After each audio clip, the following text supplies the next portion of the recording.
What is going on, everyone? Welcome to another Screen Sanctum reaction. I'm Steve. Today we're going to react to Brooklyn Nine-Nine Season 5, Episode 8, Return to Skyfire. Last week was the Thanksgiving episode. The Peraltas and the Santiagos met for the first time and it did not go well. I doubt this is going to be the Christmas episode. Maybe we'll get this and then the Christmas episode, but I love their holiday episodes, so I wish it was. But regardless, it's Brooklyn Nine-Nine time. But before we get into this episode, if you want to see my uncut reactions, please check out my Patreon. There's something for everyone. I have a free tier. It's a good time and it would really, really help me. Let's go. Return to Skyfire in 3, 2, 1, go. Hey, Jake, guess who just called me? The Jerky Boys. They're back. Oh, God. DC Parlov. He's in town for Legend Con, and he has a case for us. Oh, my God. Who was that again? He even sent me a Christmas gift, a full-scale replica of the Sword of Opadoma. Favorite moment in the series? The summoning of Bella Castro. Second favorite? The Scarlet Feast.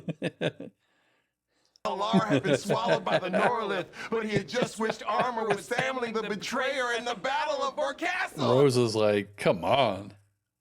Whoa, look at this I miss place. Gina so much. Ooh, they're selling Moss wine. Except old cars and sell them to celebrities. That's why I'm friends with Tom Hardy. Right, so we agree that we're all equally cool. She's a little bit more cool. You know, I've always wanted to write a book myself. So have All I. know about It's is cops, really and there hard. are literally no more cop stories to tell.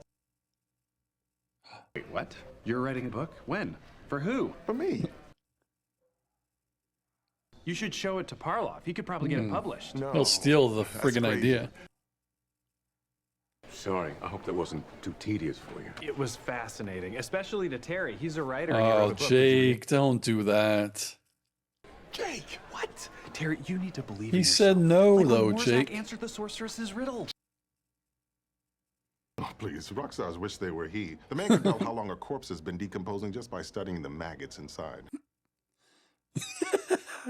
If we do well at this course, we receive board certification, which makes us eligible to receive a grant to open a field lab. And they don't think Charles can cut it. I promise I won't tell any stories. Oh, yes, Though, he will. Sometimes they do come in handy. One time, all the boils were in this fungus cavern. Oh, Charles. Listen, I need just a moment to clean up. I had a female visitor in earlier today dressed as concubina. Oh, God. No more spoilers. Send it over to me, and I'm going to stay up all night reading it. It's only 150 pages. I'm going to stay up all the next 3 nights reading it. Santiago and I will impress him with the depth of our forensic knowledge, and you Shut up. can wow him with your stoic silence. Cousins, right? Okay, before we get technical, let's talk a bit about the history of blood. Does anyone here know any hemophilia? Oh, no. We have your book. Pay us $500,000 in the Jesus. next 24 hours or we leak it online. Maybe we'll find out Quandor's true parentage. Well, that's already been revealed. No, it hasn't. Unless the prophecy of Dorgon is indeed true. So you admit you did it. Well, that was easy. Someone stole my manuscript, and I knew who it was. DC Parlov. Ooh, a double steal. I was the only one brave enough to tackle elf molestation. Guys, Oh my calm God. down. You're both victims. Disenchantment did that with Elfo. Are you willing to pay the ransom? I'd do anything to get my book back. I mean, you understand. You're a 500,000 Isn't it though? Terry? He called you a writer. Oh, Terry? Terry Well, heard. Terry's broken. Write up those lists. We're on the case. I mean, I know the plaster can dry out your skin, but as a boil, Oh my I'm God. aggressively moist. Well, you gotta close Oh that my mouth. God. Keep still and quiet. Oh, sh. How do these guys do so well with women? Oh, I'm sorry they don't live up to your superficial standards of male beauty, Rosa. I'm kidding. It's because they're rich. Yeah. I couldn't sleep last night, so I started reading Terry's book, and it's terrible. Oh.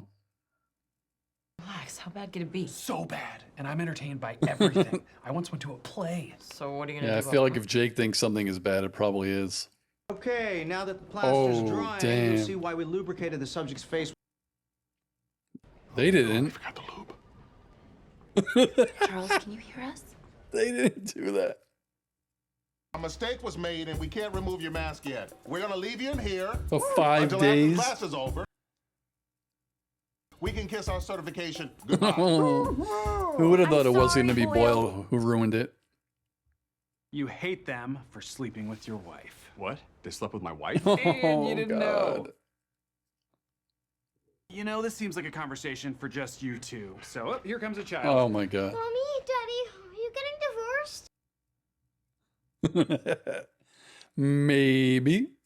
That's because I wanted the Neil Caverns to be a surprise. You Why read didn't you it. tell me you read my book, Jake?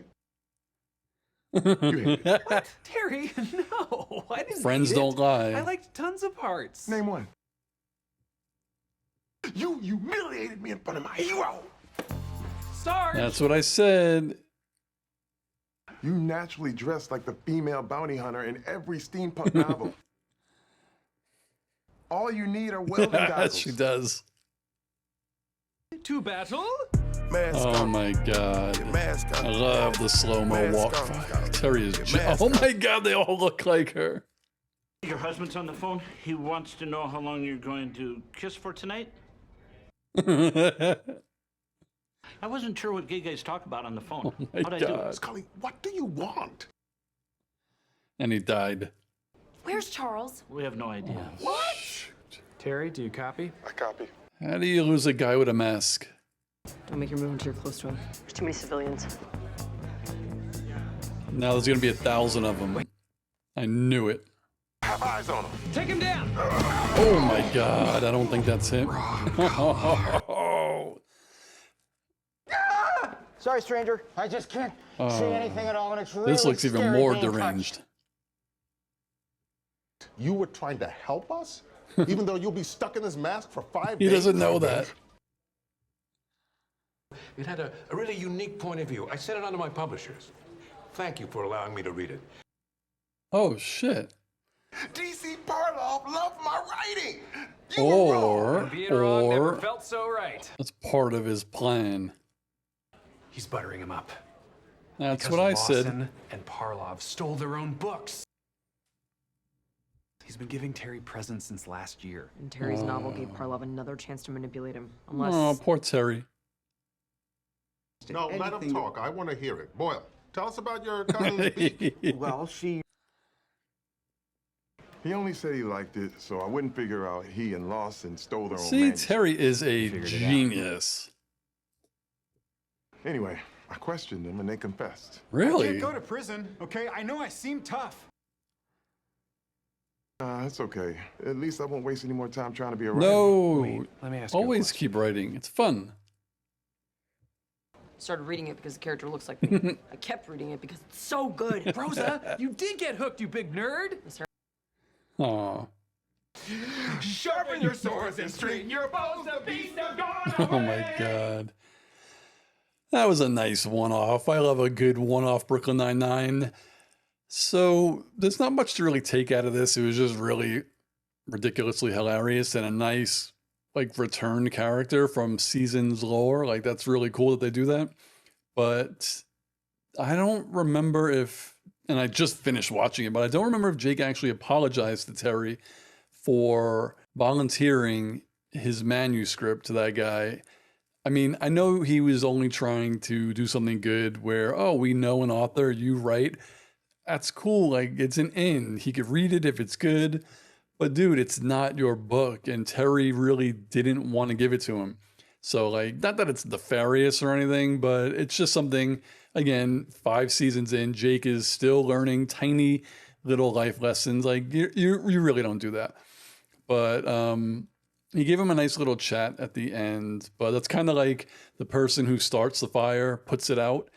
So I'm really glad that in the instance of this episode that it wasn't Jake who figured everything out. And that's, again, I always say the genius of Brooklyn Nine-Nine and their writing is that they do little things like this where they could easily just say Jake is the main character and he's the one who's going to solve the case all the time or most of the time, you know?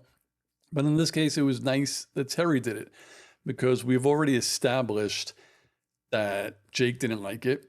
And then we established that what's his name was lying, that he liked it. So it was nice that, as Terry said, he figured it out, right? You know, Jake, he doesn't read novels, like classic novels and things like that.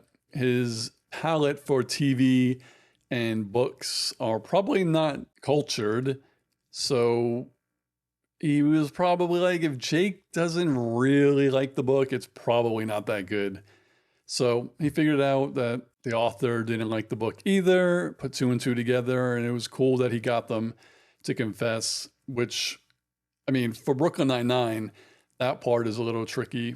But I guess if you're being spoken to by Terry, who's jacked out of his mind, you might feel a little bit afraid and, have a little blabbermouth to confess about yourself. So they figured it out. And that was pretty much the name of the game. It was also funny that the character in one of the other books basically is Rosa without goggles. So that was kind of funny. And they've been doing this a little bit with Rosa lately. Actually, 2 episodes in a row, kind of making her more sympathetic in a way, or I don't want to use nerdy, but last episode, she had the shirts made up for her family reunion, and season 1 Rosa would have never did that. But season 5 Rosa, as I said, was in jail. So she missed her family, and it was just something she wanted to do because she never knew when she would see them again. And then here, giving a shot to sci-fi. And for all we know, like, that's not something she would ever have done. She's like too cool for that, She just gets on her motorcycle and rides. We don't even really know what kind of TVs or movie or books she's into. She doesn't really talk about her personal life all that much. So it was cool that she got into that. And then Charles, I had a feeling when they first introduced that plot in this one that he was going to be the one to ruin it. But they kind of just did a little, 180 and made it that it wasn't that important. I mean, it's probably a big deal, and it is, from what we saw in this episode, that they didn't lube his face first. He could have been sitting in that chair or at home for 5 days without being able to take it off. So that was kind of crazy. But he does tend to talk a lot. But the funny thing that I think I noticed was before he had the mask on and he was trying not to talk, but he was kind of bringing up some anecdotes, it sounded like they were like pleasing, right? They sounded like they made sense as far as what they were talking about, and it might have been helpful maybe. But then at the end, once he was looking demented with that mask on and the mouth showing, then he was just adding like kind of gibberish, to be honest. So that's kind of funny. But it was nice because typically when episodes go like this and some characters are kind of fighting, if you want to call it that, they'll eventually stand up for them and take one for the team. So it was nice that Holt was basically saying, I know we messed up. We really treated our dude wrong, Charles. So we'll take the F. And I was very happy that they didn't pass them like a storybook fantasy where everything becomes a happy ending. It was a classic Brooklyn Nine-Nine ending. And that was pretty dope. So it was good. I liked it. I have a feeling next week is going to be the Christmas episode, either next week or the week after, and I cannot wait for that. Though we are now 6 episodes in and no Pontiac Bandit. I really hope we see him because the last time we saw him, he was given immunity, like full immunity. So he could be doing anything. The next time we see him, will he have committed crimes again? It would be funny if they see him and they think that he was committing crimes, but he really wasn't. That would be kind of funny too. I just can't wait to see him. But what did you think of this episode of Brooklyn Nine-Nine? What do you think of my reaction, my thoughts? Let me know down below. Let's talk about it, and I'll see you on the next episode. Peace, guys.